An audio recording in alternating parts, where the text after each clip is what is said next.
खुशियों के दीप जलते हर पल मन आंगन में बनते हम फरिश्ते उड़ आते हैं वतन में। ढलती ना शाम सा मेरा जहां, ढलती ना शाम सा मेरा जहां, तुम्हारे सिवा मेरा कौन यहाँ। तकदीर बनी है तुम्हीं से, हर ख्वाब सजा है तुम्हीं से। तकदीर बनी है तुम्हीं से, हर ख्वाब सजा है तुम्हीं से। मेरा जीवन बाबा मेरे प्राण हो, लबों की तरह हर सांस हो। मेरा जीवन बाबा मेरे प्राण हो, लबों के तराने हर सांस हो। मेरा जीवन बाबा मेरे प्राण हो, लबों के तराने। To watch Peace of Mind channel video. Om Shanti. अपना ध्यान आती जाती श्वासों पर केंद्रित करें। आती जाती श्वासों को देखें, किस प्रकार श्वासें आ रही हैं शरीर के अंदर और किस प्रकार शरीर से बाहर जा रही हैं। ये प्रक्रिया बार बार महसूस करें। पूरे शरीर में एक ऊर्जा का प्रवाह है। इस ऊर्जा को अपने पूरे शरीर में महसूस होने दें। पैरों में, हाथों में, मस्तक में। धीरे धीरे अपनी संकल्प शक्ति से इस ऊर्जा को समेटते जाएं। पैरों के अंगूठे से लेकर पूरे शरीर की सारी ऊर्जा धीरे धीरे सिमट रही है, मस्तक पर आकर एकाग्र हो रही है। मस्तक के बीचों बीच महसूस करें, शरीर से अलग मैं आत्मा ज्योति इस शरीर को चलाने वाली शक्ति हूँ। पूरे शरीर को ऊर्जा प्रदान कर रही हूँ। मस्तक के बीचों बीच विराजमान मैं प्रकाश का पुंज हूँ। इस प्रकाश से पुंज से सारी ऊर्जा समेट कर मैं आत्मा सितारा इस शरीर से अलग होते जा रहा हूँ। शरीर से बाहर हो रहा हूँ। इस कमरे से बाहर जा रहा हूँ। इस शहर से दूर जा रहा हूँ। इस देश से दूर जा रहा हूँ। धरती का आंगन छोड़कर दूर गगन में जा रहा हूँ। आसमान में अनेक सितारे नजर आ रहे हैं और मैं चैतन्य सितारा इन सितारों को आसमान से दूर से अंतरिक्ष से भी पार होते धीरे धीरे धरती का आकर्षण छूट गया है। आसमान से भी पार कई मीलों ऊपर परम धाम में जा रहा हूँ। परम धाम का सुनहरा लाल प्रकाश दूर से ही मुझे नजर आ रहा है। इस आकर्षण से मैं आत्मा खिंचता जा रहा हूँ। जैसे जैसे उड़ान भर रहा हूँ वैसे वैसे खुशी बढ़ रही है। धरती का लगाव छूट रहा है। दुनिया की बातें भूल रही हैं, संसार की यादें भूल रही हैं। विशाल प्रकाश का समुद्र, परम धाम का ये सुनहरा आकाश समुद्र की तरह दिखाई दे रहा है, जिसमें मैं प्रवेश करते ही गहरी शांति का एहसास कर रहा हूँ। जैसे सागर में प्रवेश करते ही ठंडक का अनुभव होता है, वैसे ही इस शीतल आकाश में अंदर प्रवेश होते ही गहरी शांति का अनुभव हो रहा है। शीतल ठंडी ठंडी किरणें मेरे मन को लुभा रही हैं, गहरी शांति का अनुभव करा रही हैं, और मैं धीरे धीरे उस परम ज्योति के समीप जा रहा हूँ। उनकी समीपता का मीठा एहसास अपनी किरणों रूपी बाहों में मेरे मीठे बाबा मुझे समाते जा रहे हैं। मेरे सारे विचार एकाग्र हो गए हैं अपने मीठे पिता पर। महाज्योति को मैं आत्मा ज्योति निहार रही हूँ। शांति के सागर परम पिता परमात्मा में मैं सारी दुनिया के शोर गुल से दूर परम शांति के इस परम प्रकाश में समा रही हूँ। यहाँ संसार की कोई आवाज नहीं, कोई शोरगुल नहीं। जहाँ जिस शांति की तलाश सभी कर रहे थे, मैं आत्मा उस शांति के सागर परम पिता में समाई हुई हूँ। महाज्योति से बरस रही शांति की किरणें मेरे ही अंतर मन में प्रवेश कर रही हैं। अंदर की पीड़ा दर्द दुख को भुला रही हैं। बूंद बूंद करके शांति के सागर की ये मीठी मीठी किरणें मेरे मन को राहत दे रही हैं। मन शांति की शक्ति से भरपूर होता जा रहा है। इस शांति की शक्ति में समाई हुई मैं आत्मा सितारा अपनी शांति की शक्ति से सारे विश्व को शांति का दान दे रही हूँ। अशांति की गर्मी में तपती हुई ये धरती शांति की किरणें पाकर हर आत्मा शीतलता का एहसास कर रही है। महसूस करें, बहुत दिल को ठंडक पहुंचाने वाली ये किरणें सबके मन को शांत करते जा रही हैं, सबको शिव बाबा की तरफ खींच हो रही है।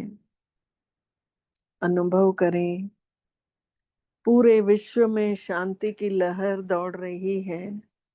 सभी दिशाओं में शिव परमात्मा भोलेनाथ की उतरती हुई किरणें फैलते जा रही हैं। मैं आत्मा जगमगाती हुई मणि भगवान की किरणों को लेकर प्रभु प्रसाद से मैं भरपूर होकर नीचे की ओर जा रही हूँ।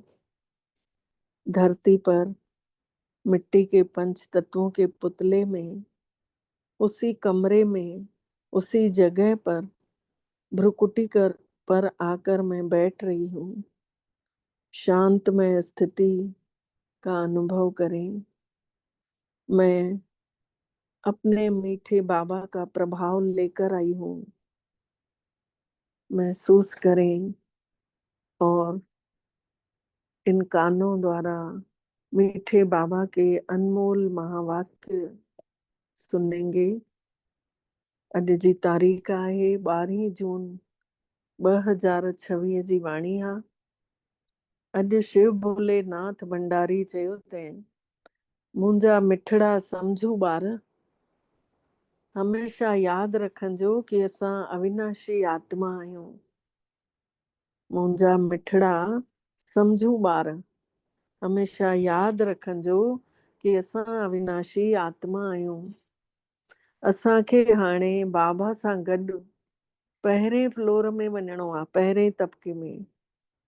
पहिरियों फ्लोर आहे मूल वतन, ॿियों फ्लोर आहे सूक्ष्म वतन, टियों फ्लोर आहे स्थूल वतन। त असांखे पहिरें फ्लोर में वञिणो आहे। प्रश्न पुछनि था बाबा, कहिड़ी महिनत तव्हां हर हिकु ॿार खे ज़रूर करणी आहे? कहिड़ी महिनत तव्हां हर हिकु ॿार खे ज़रूर करणी अथव? उत्तर में बाबा ने चयो, बाबा तव्हांखे जेको एतिरो ज्ञान ॾियनि था उन्ही खे पंहिंजी दिलि सां लॻाईंदा रहो, अंदर ई अंदर उन्ही खे मनन करे हजम कयो, जंहिंसां शक्ति मिलंदव। इहा महिनत ज़रूर हर हिक खे करणी घुर्जे। जेको अहिड़ी गुप्त महिनत कंदा आहिनि उहे हमेशा ख़ुशि रहंदा आहिनि। उन्हनि खे नशो रहंदो आहे कि असांखे पढ़ाइण वारो केरु आहे, असां कंहिंजे साम्हूं वेठा आहियूं। बाबा चवनि था कि जेके अहिड़ी गुप्त महिनत कंदा आहिनि, अंदर अंदर जेके ज्ञान जो मनन चिंतन कंदा आहिनि, त उन्हनि खे ताक़त मिलंदी आहे। ऐं इहा महिनत हर हिक खे करणु घुर्जे। जेको अहिड़ी गुप्त महिनत कंदो आहे उहो ख़ुशि रहंदो आहे। उन खे इहो बि नशो चढ़ियल हूंदो आहे कि मूंखे पढ़ाइण वारो केरु आहे, मां कंहिंजे अॻितो वेही पढ़ां थो। हाणे ई महसूसु कंदो न, जाते जाते वेठा आहियूं उते महसूसु कयूं साम्हूं ब्रह्मा बाबा वेठा आहिनि, उन्ही में शिव बाबा वेठा आहिनि। ऐं बाबा जे मुख मां असां ॿुधूं था, बाबा जी दृष्टि बि गॾु गॾु वठूं था। शिव बाबा बि असां आत्माउनि में सकाश भरींदे था वञनि ऐं वाणी बि था ॿुधाइनि। ओम शांति। इहो कंहिं चयो? ॿ भेरा चवनि था ओम शांति ओम शांति। त हिकु शिव बाबा ने चयईं ऐं हिकिड़ो ब्रह्मा बाबा ने चयईं। हे ॿई त इकट्ठा आहिनि न, ब्रह्मा बाबा शिव बाबा ॿई इकट्ठा आहिनि, त ॿिन्हिनि खे चवणो पवनि ओम शांति ओम शांति। हाणे पहिरियों कंहिं चयो ऐं पोइ कंहिं चयो? बाबा चवनि था इहो सुञातव? पहिरियों कंहिं चयो, पोइ कंहिं चयो? पहिरियों शिव बाबा ने चयईं ओम शांति, मां शांति जो सागर आहियां। ऐं पोइ कंहिं चयो? दादाजी आत्मा ने चयो। ॿारनि खे यादि ॾिवारीनि था ओम शांति। मां त हमेशा देही अभिमानी आहियां। शिव बाबा चवनि था मां त कॾहिं देह में अचां नथो, अचां बि थो त सेवा अर्थ अचां थो, हली थो वञा। तव्हां त उन देह में सालों साल रहंदे था वञो। त बाबा चवनि था मां त देही अभिमानी हुजां थो, निराकार आहियां। त इन करे ब्रह्मा विष्णु शंकर ईअं कॾहिं न चई सघंदव कि मां देही अभिमानी आहियां। तव्हां ॼाणियो था कि ब्रह्मा विष्णु शंकर जो बि सूक्ष्म रूप आहे। त ओम शांति करण वारो हिकिड़ो शिव बाबा आहे, जंहिंखे कोई शरीर ई कोन्हे। उहो ई शांत स्वरूप आहे। ऐं बाबा तव्हांखे सुठे नमूने सम्झाणी ॾियनि था।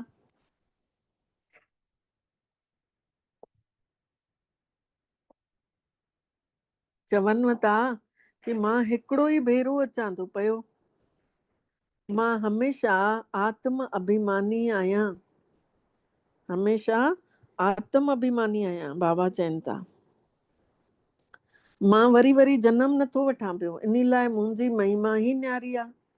मूंखे चवंदा आहिनि निराकार परम पिता परमात्मा। भॻतीअ में बि शिव जे लाइ ईअं ई चवंदा आहिनि, निराकार परमात्मा आहे। निराकार जी पूजा थिए थी, उहो कॾहिं देह में नथो अचे, मतिलबु उहो देह अभिमान कॾहिं न करे थो। अच्छा, वरी उन्ही खां हेठि अचूं सूक्ष्म तन में,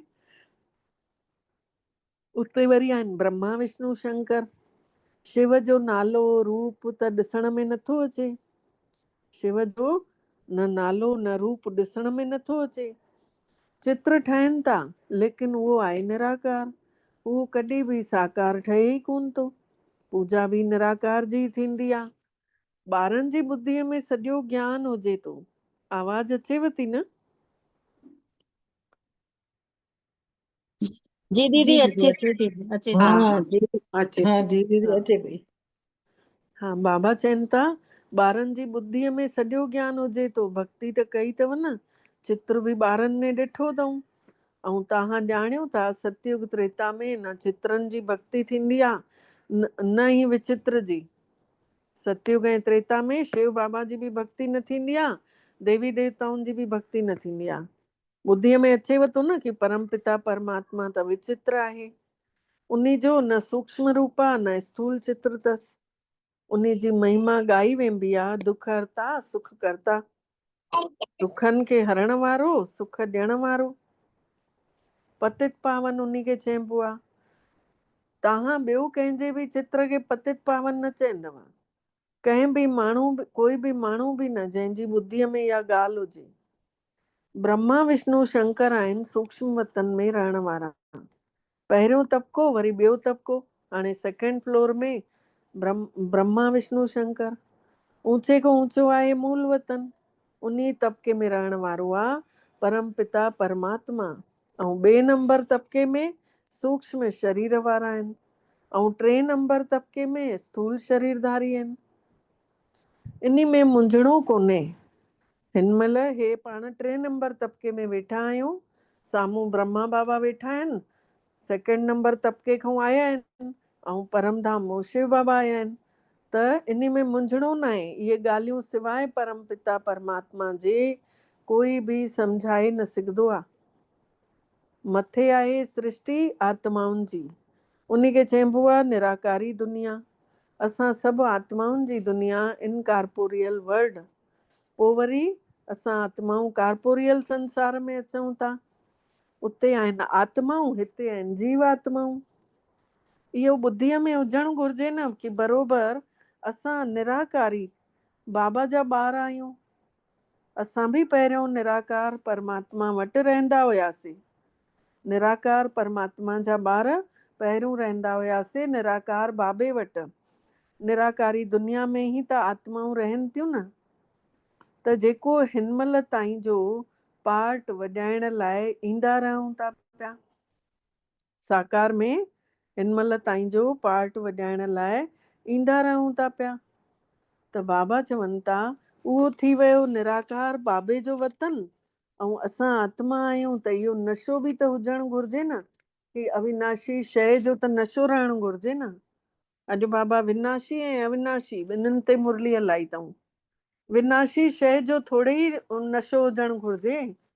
देह जे नशे वारनि खे देह अभिमानी चइबो आहे। त देह अभिमानी सुठा कि आत्मा अभिमानी सुठा? बाबा पुछनि था, देह अभिमानी सुठा ॿार कि आत्मा अभिमानी सुठा? सम्झ वारा ॿार केरु आहिनि? सम्झ वारा ॿार कहिड़ा चवराइजंदा? देह अभिमानी कि आत्मा अभिमानी? आत्मा अभिमानी। बाबा चवनि था आत्मा अभिमानी। आत्मा ई अविनाशी आहे ऐं देह जेका आहे विनाशी आहे। आत्मा चवे थी असां 84 देह वरतियूं अथसीं। आत्मा चए थी असां 84 शरीर वरिता अथसीं। असां आत्माऊं परमधाम में परमात्मा सां गॾु रहण वारा आहियूं। उतां खां अचूं था हिते पार्ट वॼाइण। आत्मा चए थी ओ बाबा, साकारी सृष्टिअ में आहे साकारी बाबा ऐं निराकारी सृष्टिअ में आहे निराकारी बाबा।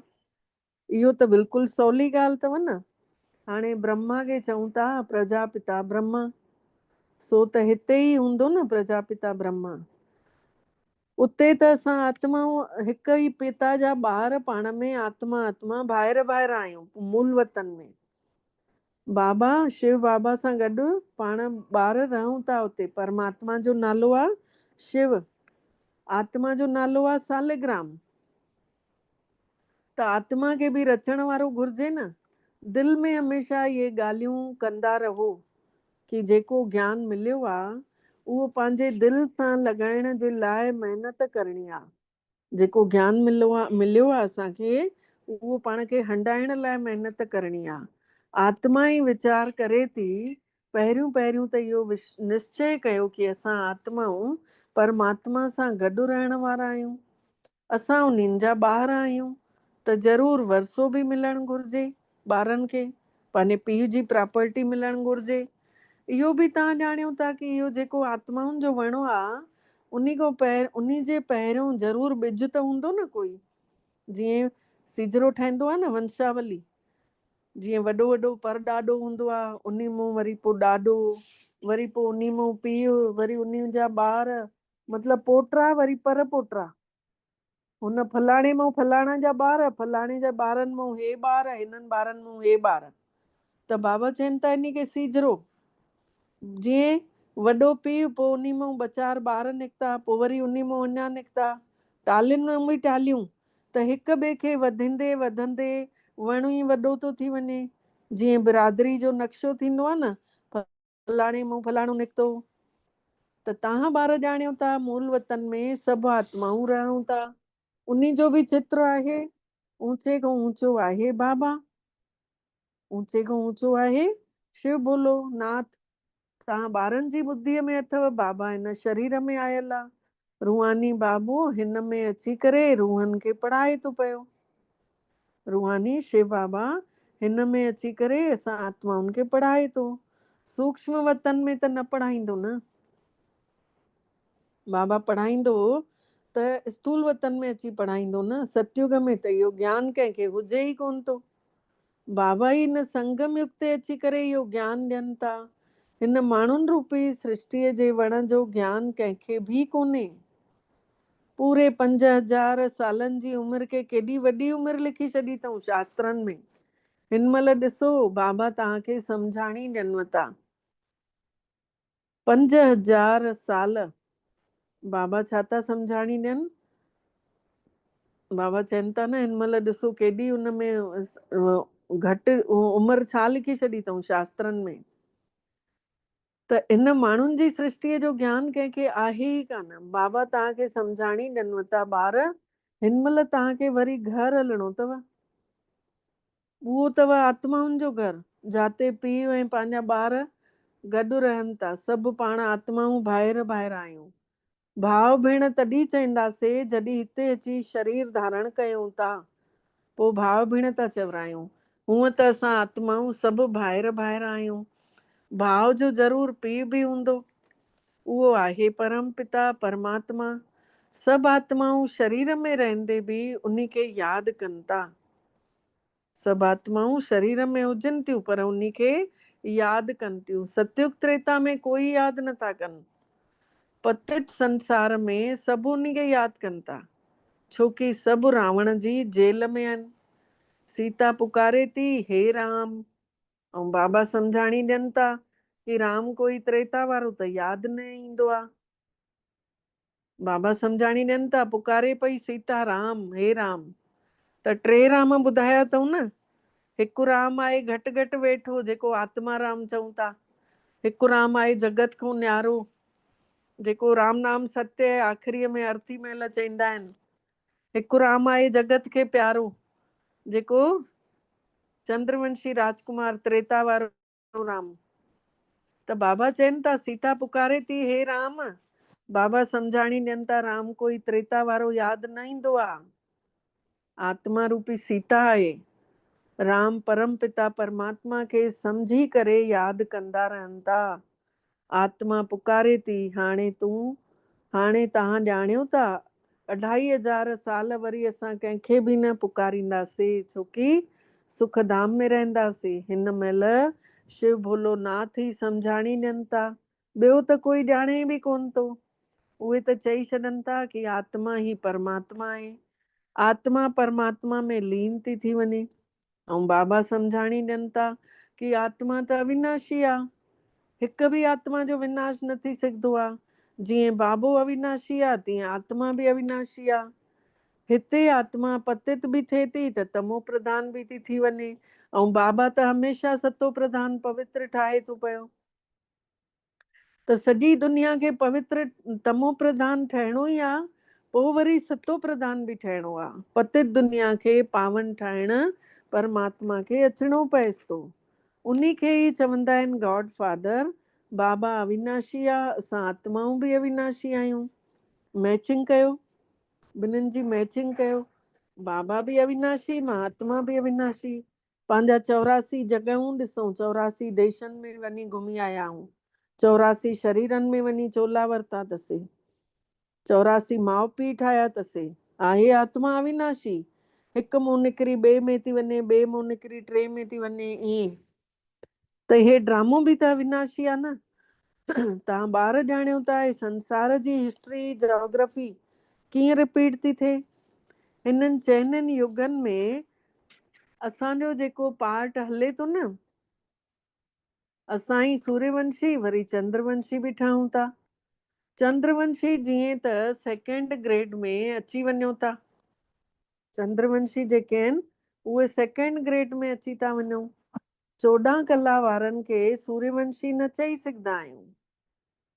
बाबा चवनि था जंहिंजूं 14 कलाऊं आहिनि उन्हनि खे सूर्यवंशी न चई सघंदा आहियूं। रामचंद्र की जय।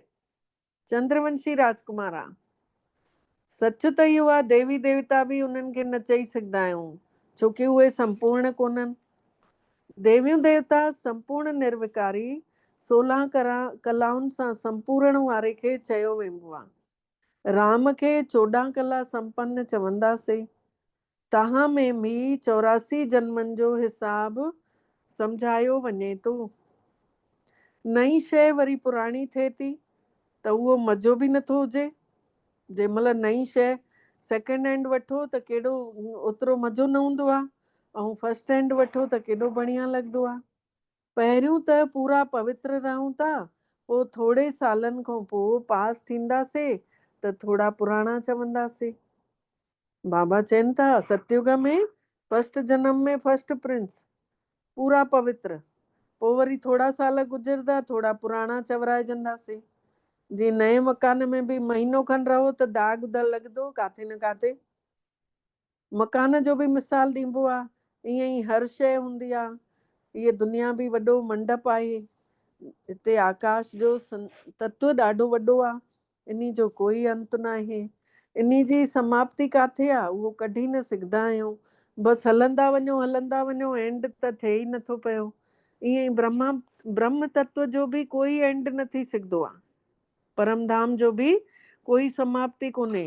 प्रकाश जो उहो सागर आहे, अनंत सागर आहे। यूं त ॾिसो साइंस वारनि केतिरी कोशिशि कई अथऊं कि एंड ॾिसण जी, लेकिन वञी नथा सघनि, अंत पाए नथा सघनि। ब्रह्म तत्व केॾो वॾो आहे, बेअंत आहे। चवंदा आहिनि न बेअंत जी माया।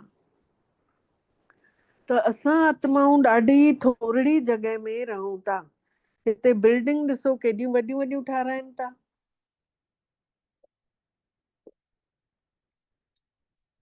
धरती में जॻह ॾाढी वॾी आहे, खेती बि त हुजणु घुरिजे। उते त छड़ो आत्माऊं ई रहनि थियूं। आत्मा शरीर जे बिना खाईंदी कीअं? उहा त उते अभोक्ता आहे, खाइण ऐं भोगण जी त काई उते शइ हूंदी ई कान्हे। बाबा सम्झाणी ॾियनि था कि हे ज्ञान जेको आहे तव्हां ॿारनि खे हिकिड़ो ई भेरो थो मिलेव, पोइ वरी 5000 साल खां पोइ तव्हां ॿारनि खे इहो ज्ञान ॾिनो वेंदो वरी सां। त इहो बि त नशो चढ़णु घुरिजेव न। असां देवता धर्म वारा हुयासीं, तव्हां चओ था बाबा अॼु खां 5000 साल पहिरियों असां तव्हां वटि ई आया हुयासीं, शूद्र खां ब्राह्मण ठहण आया हुआसीं। असां वरी तव्हां वटि आया आहियूं, उहो निराकार हुजण जे करे तव्हां चवंदव ॾाॾे वटि आया आहियूं। शिव बाबा निराकार आहे, इन करे चवंदव ॾाॾे वटि आया आहियूं। बाबे ने हिन में प्रवेश कयो अथई, पीर ने। त बाबा चवनि था जीअं तव्हां कर्मेंद्रियूं वठी करे पार्ट वॼायो था, उअं ई मां बि हिन शरीर जो आधार वठां थो पियो ब्रह्मा जे। न त मां बि पार्ट कीअं वॼायां? शिवरात्रि बि मल्हाईंदा आहियो त शिव त आहे निराकार, उन जी जयंती कीअं थी सघंदी आहे? माण्हू त ॾिसो हिकिड़ो शरीर छॾे ॿियो था वठनि। बाबा चवनि था मां कीअं अची करे तव्हां ॿारनि खे राजयोग सेखारियां? जेसीं ताईं माण्हू को देवता ठाहिण लाइ राजयोग त परमात्मा ई सेखारींदो न। मूंखे ई पतित पावन ज्ञान जो सागर चवंदा आहिनि। मूंखे वणजे हिन माण्हुनि जी सृष्टि जे वण जी शुरूआत कीअं थी, अंत कीअं थो थिए, इहो पतो आहे। तव्हां ॿार सम्झो था कि बाबा हिन में प्रवेश करे असांखे सभु ज्ञान सम्झाणी ॾियनि था। ब्रह्मा विष्णु शंकर जे बि रोल खे सम्झणु घुर्जेव। बाबे खे त सम्झो अथव न कि उहो पतित पावन आहे। बाबा खे त सम्झो अथव न कि उहो पतित पावन आहे। हर हिक जी महिमा धार धार आहे। ड्यूटी सभिनि जी अलॻि अलॻि आहे। प्रेसिडेंट अलॻि आहे, प्राइम मिनिस्टर अलॻि आहे। त आत्मा चए थी मुंहिंजो शरीर आहे, मां प्राइम मिनिस्टर आहियां। आत्मा शरीर सां गॾु न हुजे त ॻाल्हाए कीअं? ॻाल्हाए न सघे। शिव बाबा आहे निराकार, उन्ही खे बि ॻाल्हाइण लाइ कर्मेंद्रनि जो आधार वठिणो पएसि थो। इन लाइ ॾेखारींदा आहिनि कि मुख मां गंगा निकिती, हाणे शिव त आहे बिंदी, उन्ही खे मुख काॾो ईंदो? बाबा चवनि था शिव बाबा त आहे बिंदी, पोइ उन्ही खे मुख काॾो ईंदो ॻाल्हाइण लाइ? त इन्ही में अची करे वेहनि था ब्रह्मा में, उन्ही मां ई पोइ ज्ञान जी गंगा वहाइनि था मुंहं मां। बाबा खे ई त सभु यादि करनि था, हे पतित पावन अचु, असांखे अची हिननि दुखनि खां छॾाए। त उहो वॾे खां वॾो सर्जन आहे। उन्ही में ई पतितनि खे पावन ठाहिण जो ज्ञान आहे। सभिनी पतित आत्माउनि खे पावन ठाहिण वारो हिकिड़ो ई सर्जन आहे। सतयुग में सभु निरोगी हूंदा आहिनि। हे लक्ष्मी नारायण सतयुग जा मालिक आहिनि। इन्ही सां अहिड़ा कर्म कंहिं सिखायईं? लक्ष्मी नारायण खे अहिड़ा कर्म कंहिं सिखाया जो इहे निरोगी थी विया, कॾहिं बीमारी न पिया? त इहो शिव भोलोनाथ भंडारी त अची करे सुठा कर्म सेखारनि था। हिते त कर्म ई कुटणा पवंदा अथव न, कुटंदा रहो था पिया हिते। सतयुग में ईअं न चवंदव कि भई असांजा कर्म ई अहिड़ा आहिनि। तकदीर त बाबा ने ठाही अथई न असांजी। अॼु गीत ॿुधो न, तकदीर बनी है तुमसे, ख्वाब सजा है तुम्ही से, मेरे बाबा मेरे प्राण तुम हो, मेरे जीवन तुम हो। त बाबा उते ॿुधाइनि था कोई दुख कोई रोग न हूंदा आहिनि।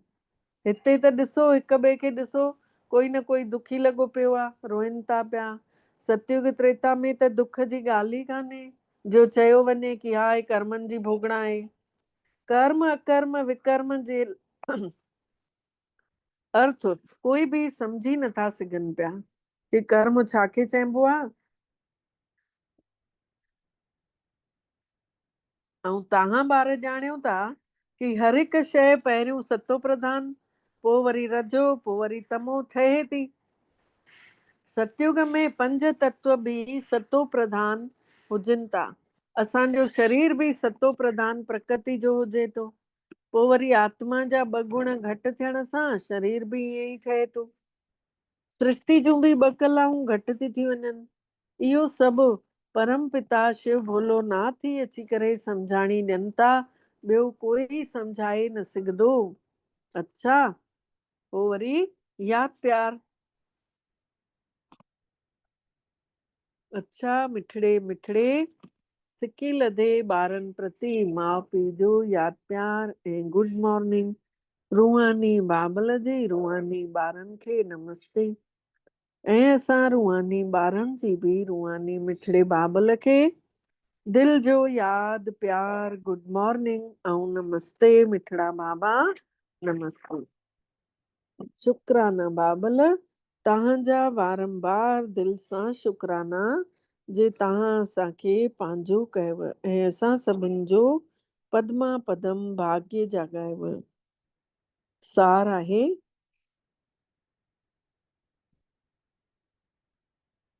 पहिरियों पॉइंट आहे, हिनमहिल खां ई बाबा जे चए ते हली करे अहिड़ा सुठा कर्म करणा आहिनि जो वरी कॾहिं असांखे कर्म कुटणा ई न पइनि, मतिलबु कर्मनि जी सजा ई न खाइणी पए। हाणे साईं अहिड़ा कर्म कयूं बाबा जी आज्ञा ते हली। ॿियो पॉइंट आहे, कंहिं बि विनाशी शइ जो नशो न रखिणो अथव। इहा देह बि विनाशी अथव, सुहिणाइप बि विनाशी आहे, खाधा पीता सभु विनाशी, पाइण कपिड़नि जो विनाश, पोजीशन ख़तम थी वेंदी, मोए खां पोइ छा आहे कोई कंहिंजो कोन्हे। जेसि ताईं हलनि था अर्थी ताईं खणण ताईं तेसि ताईं थोरो ठीकु आहिनि, उन खां पोइ वरी खिल खिल, वरी उहो ई ठहाका, वरी कंहिंखे फ़र्क़ु ई न पइणो आहे। सभु विनाशी आहे। वैराग आणणो आहे पंहिंजो पाण खे। जेतिरो वैरागी थी हलंदासीं ओतिरो बाबा सां अटैचमेंट वधंदो। त बाबा चवनि था इहे देह बि विनाशी अथव, इन्ही जो बि नशो न रखिणो अथव, सम्झ वारो ठहिणो अथव। वरदान आहे, महसूस कयूं बाबा साम्हूं वेठा आहिनि, सॼी वाणी ॿुधाई अथऊं, हाणे मथे ते अची सुरी हथ था रखनि ऐं दृष्टि ॾींदे वरदान था ॾियनि। दृष्टि बि ॾियनि था, वरदान बि गॾु गॾु ॾियनि था। हिन पुराणे संसार खे विदेश सम्झी करे हिन सां उपराम रहण वारा स्वदेशी ठहो। हिन पुराणे संसार खे विदेश सम्झूं ऐं विदेश सम्झी उपराम रहण वारा स्वदेशी ठहो। उत्तर में बाबा ने चई, जीअं केतिरा ॿार विदेश जी शयुनि खे टच बि न कंदा आहिनि, सम्झंदा आहिनि पंहिंजे देश जी शइ खे यूज़ कयूं। ईअं ई तव्हां ॿारनि जे लाइ हे पुराणो संसार बि त हिकु तरह सां विदेश अथव। इन सां उपराम रहो। मतिलबु पुराणी शयुनि जूं जेके पुराणियूं शयूं अथव दुनिया जूं, सुभाउ जेको पुराणो अथव, चिड़चिड़ो संस्कार, जेके गंदा दुख ॾियण वारा, क्रोध करण वारा, उन ॾे तव्हां आकर्षित थोरो बि न थियो। मतिलबु पुराणी दुनिया खां उपराम रहणु, उहो कुझु बि न अचे पुराणी दुनिया जो। स्वदेशी ठहो। स्व मां आत्मा, मुंहिंजो देश आहे परम धाम। त स्वदेशी ठहिणो आहे। आत्मिक रूप में ऊंचे खां ऊंचो देश परम धाम। त इन्हीअ ईश्वरीय परिवार जे हिसाब सां मधुबन निवासी सम्झी करे इन्हीअ नशे में रहो कि भई मां मधुबन निवासी आहियां।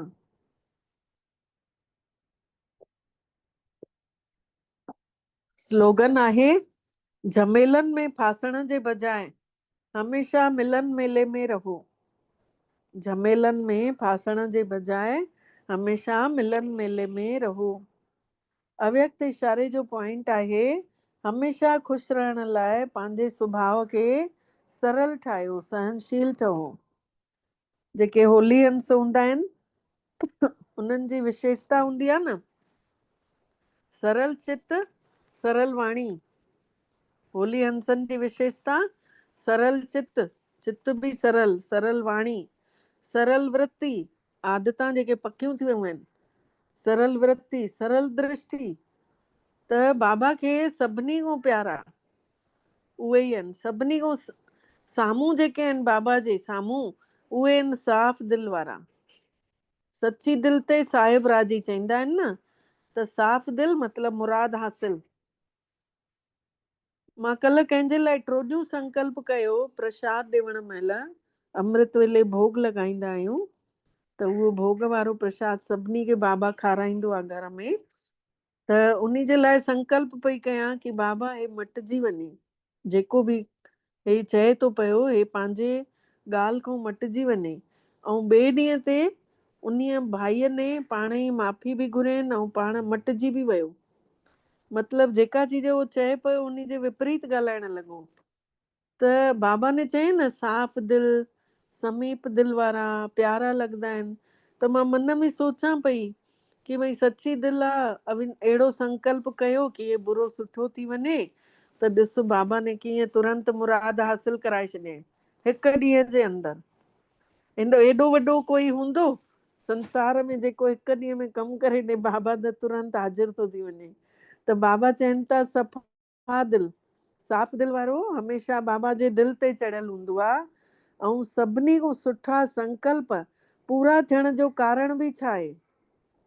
छोकी वृत्तीअ में, दृष्टिअ में, ॻाल्हाइण में, संबंध संपर्क में सरल स्पष्ट आहियूं, हिकु जहिड़ा आहियूं, अंदर ॿाहिरि साफ़ आहियूं। त इन करे चवंदा आहिनि न, खुली किताब आहे असांजो जीवन। कोई बि अची चेक करे वञे, कुझु बि न लिकाइण, न लिकाए खाइण, न पाइण, न घुमण, सभु चीज दिलि खोले करे सभिनि जे साम्हूं, विशाल दिलि वारा। त इहे सरल दृष्टि, सरल आदतां, सरल वाणी, संबंध संपर्क में अंदर ॿाहिरि हिकु जहिड़ा उहे नज़र ईंदा आहिनि। उहे ई होली हंस चवराइजंदा आहिनि। अच्छा, ओम शांति। ओम शांति। ओम शांति।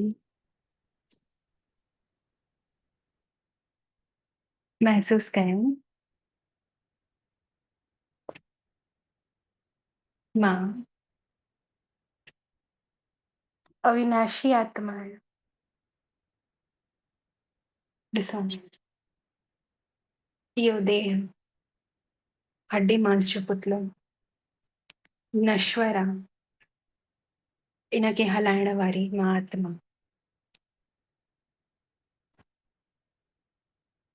अविनाशी आहियां। मां आत्मा में महसूस कयूं निरंतर किरण चारों तरफ फैलजनि थी। जेतिरी देर मां आत्मा पंहिंजे आत्मिक स्वरूप में टिकां थी, ओतिरी तेजी सां ऐं ओतिरो ई ज्यादा दूरी मां आत्मा मां निकिरंदड़ किरण तय करनि थियूं। अनुभव कयूं मां निराकार चैतन्य शक्ति मस्तक सिंहासन में विराजमान आत्मा ॾिसां थी मुंह मां किरणा निकिरंदी निकिरंदी पूरे वातावरण में, हिन घर में, हिन घर जे ॿाहिरि, पूरे मोहल्ले में, पूरे विश्व में फैलजनि थियूं। मिठड़े बाबल जो प्रेम, शांति ऐं सुख जी अनुभूति जेकी मां आत्मा कयां थी, उहो इन किरणनि जे माध्यम सां अनेक आत्माऊं कनि थियूं। सभिनीनि खे अनुभव कयूं मिठड़े बाबल जो प्रेम अनुभव थिए थो। ॾिसूं, आह्वान कयूं था उन चैतन्य दिव्य शक्ति परम पिता परमात्मा जो, ऐं आह्वान कंदे मात्र सां ही निराकार मिठड़ो बाबल कालन जो काल महाकाल महाज्योति स्वरूप ब्रह्मा तन में अवतरित थी हिन स्थूल वतन में अची विया आहिनि। उन्हनि जे अचण सां इहा धरा ॾिसूं शुद्ध पवित्र थी थींदी वञे। हिन धरा ते रहण वारी हिक हिक आत्माउनि खे मिठड़े बाबल जे अचण जो संकेत मिले थो ऐं सभु आत्माऊं खींचजंदी थी अचनि मिठड़े बाबल वटि।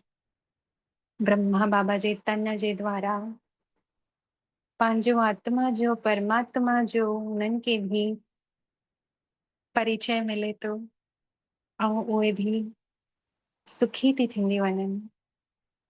महसूस कयूं मां आत्मा हिन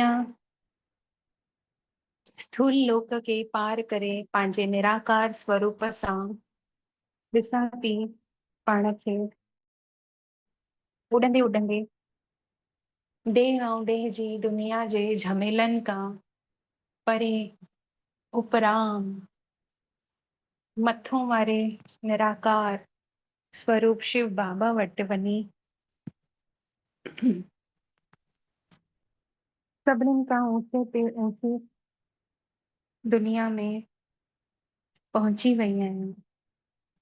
इहो ई मुंहिंजो असुल देश आहे। इहो ई मुंहिंजो आत्मा जो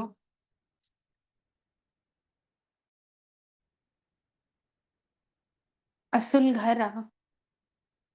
जितां मां आत्मा हेठि लही हिन सृष्टि रूपी रंगमंच ते अनेक जन्म वठी शरीर धारण करे पाठ वॼायो हुयो। जन्म वठंदे वठंदे ॾिसूं मां आत्मा में लेप छेप चढ़ंदी वई। विकारनि जी कट चढ़ी हुई ऐं मां आत्मा पवित्र स्वरूप मां हेठि किरी पयसि। निराकार मिठड़ो बाबल आयो आहे मूंखे वापसि पंहिंजे पवित्र स्वरूप में टिकाए पाण सां गॾु पंहिंजे घर वठी हलण जे लाइ। त छो न बार बार उन घर जी रूहानी यात्रा कयूं जो एतिरी प्रैक्टिस थी वञे जो अंत समय जॾहिं इहो शरीर छॾे त छॾिजे त केवल हिकु ई संकल्प, मां आत्मा उॾी पंहिंजे मिठड़े बाबल सां गॾु परमधाम पंहिंजे घर पहुची वई हुयमि। इहा प्रैक्टिस असां रोज रोज कयूं था।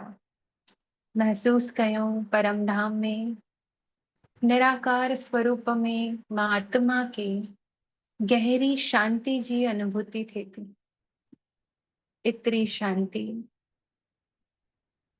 जो मां उनखे बार बार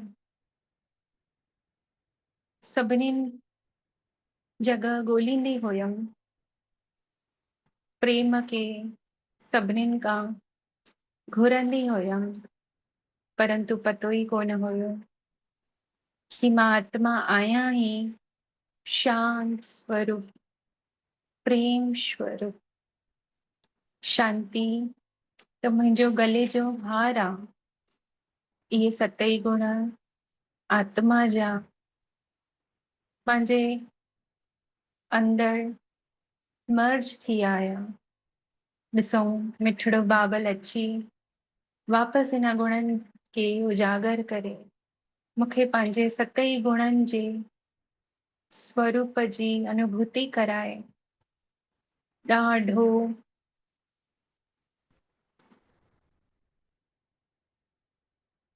सुठो महसूस कराइनि था।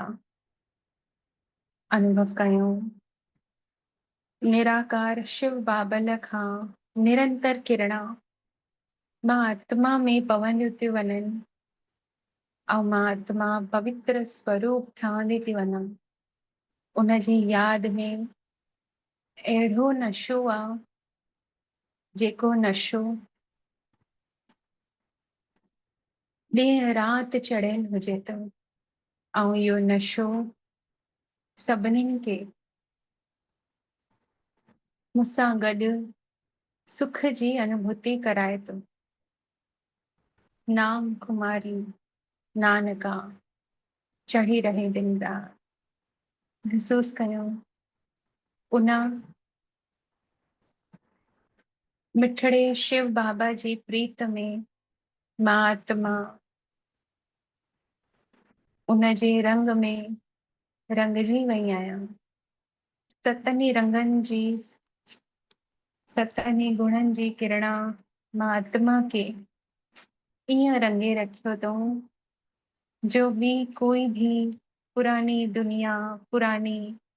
दुनिया जे आकर्षण खां मुंहिंजी बुद्धि बिल्कुलु किनारे थी थींदी वञे।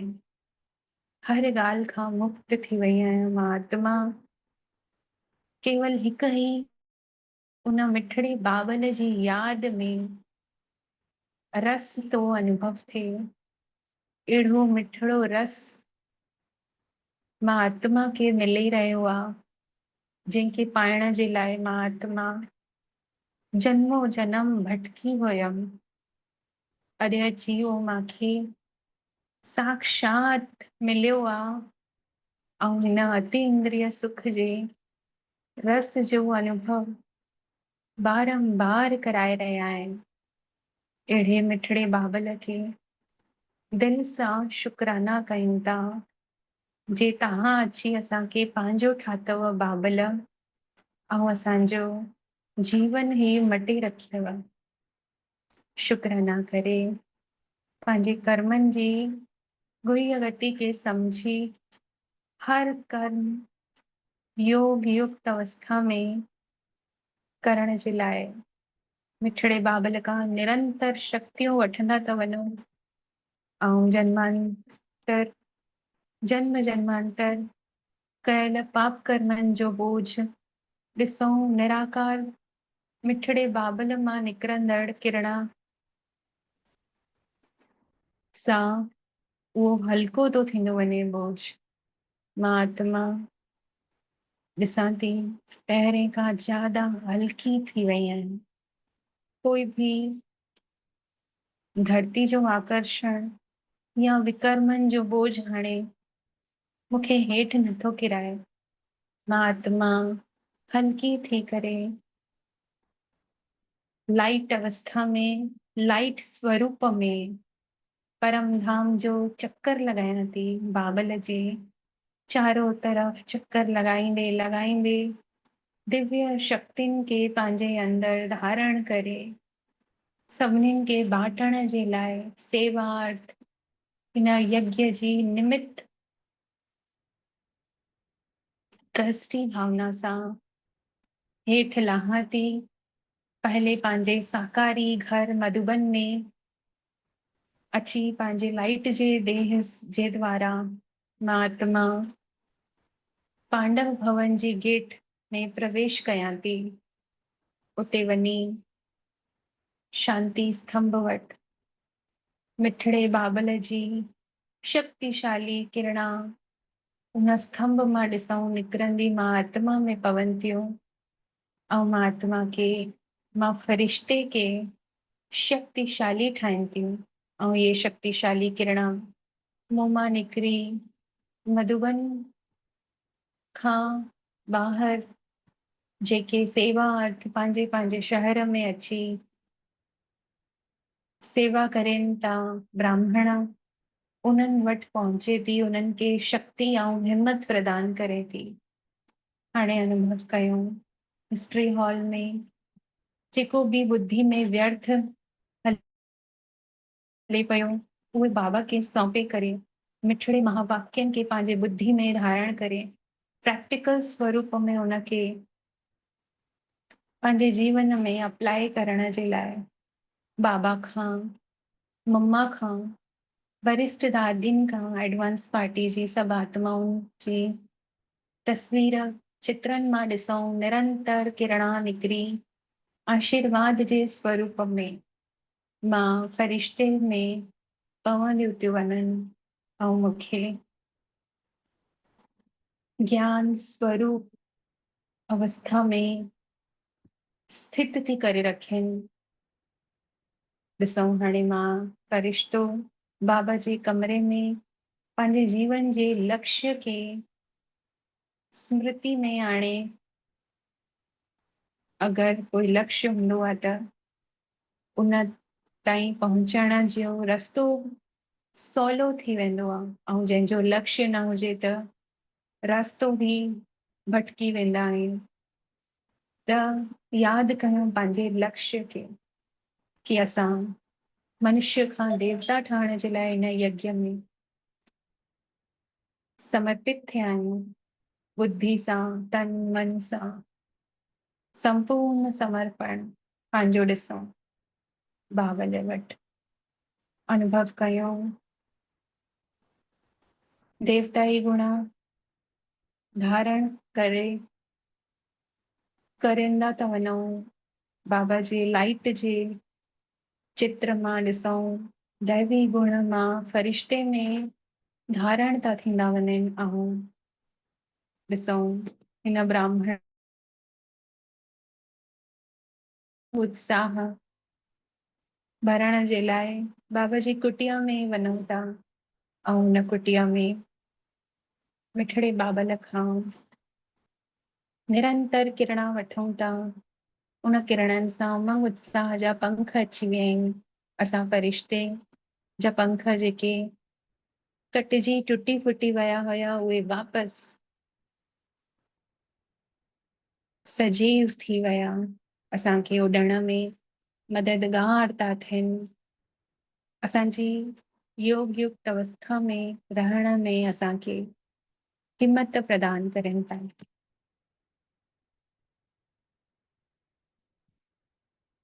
मिलाओ माता